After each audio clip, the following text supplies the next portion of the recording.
a crowd started to gather.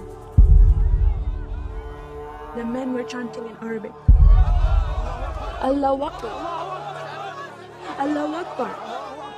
And my father and I, as I was holding his hand, were pushed to the front of this crowd. In the center of this crowd was an Arabic woman, dressed just like this, and she was tied up and she was sitting on a box. Next to her was an Arabic man, and he did a traditional Islamic prayer on the floor.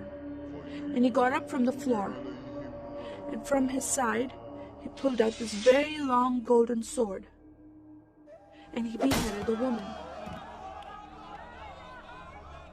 My legs are shaking, and my heart is going fast. And my father said, if you don't listen to the teachings we're instilling in your life, this will happen to you one day.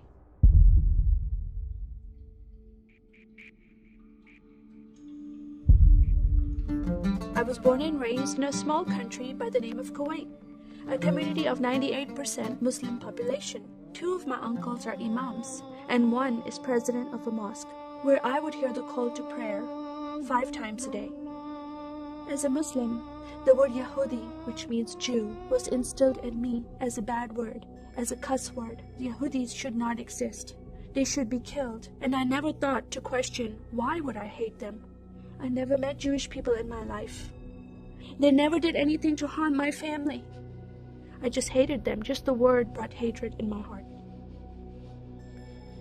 It's very important to learn the Quran and the Hadith and even memorize it in Arabic. I even entered a competition where you recite a long chapter in front of Islamic leaders and teachers.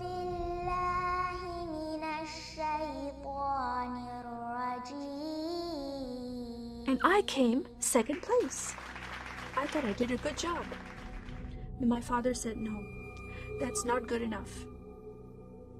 Most of my life for me, it was alone, by myself, broken person, in need of love from my family, but I never received it from them. I tried to experience this love from Creator God, from Allah. In my prayer times, I lifted up my hands and I cried out to Allah for help. Please have my father stop beating my mother. Please have my father stop beating me. But no help came. God is not a personable God to Muslims. God doesn't say, I love you. Saddam Hussein forces came in the middle of the night and invaded the small country of Kuwait. And then they came to my city and they destroyed property and they looted people's home and they stole possessions and they killed the men and they raped the women. Then we were granted asylum status to stay in the US.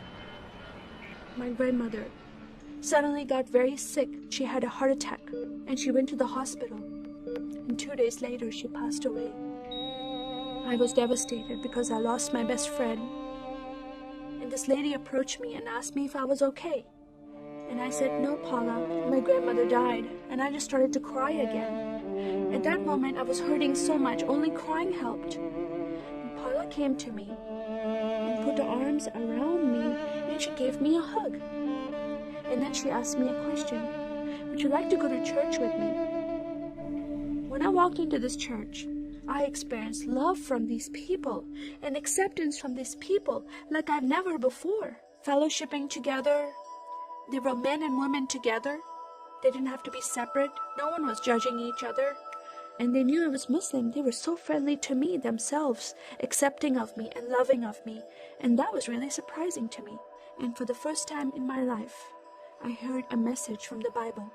He started reading the message about Yeshua. When he walked into the synagogue, he was given a scroll from Prophet Isaiah, and he opened the scroll and he started reading that scripture.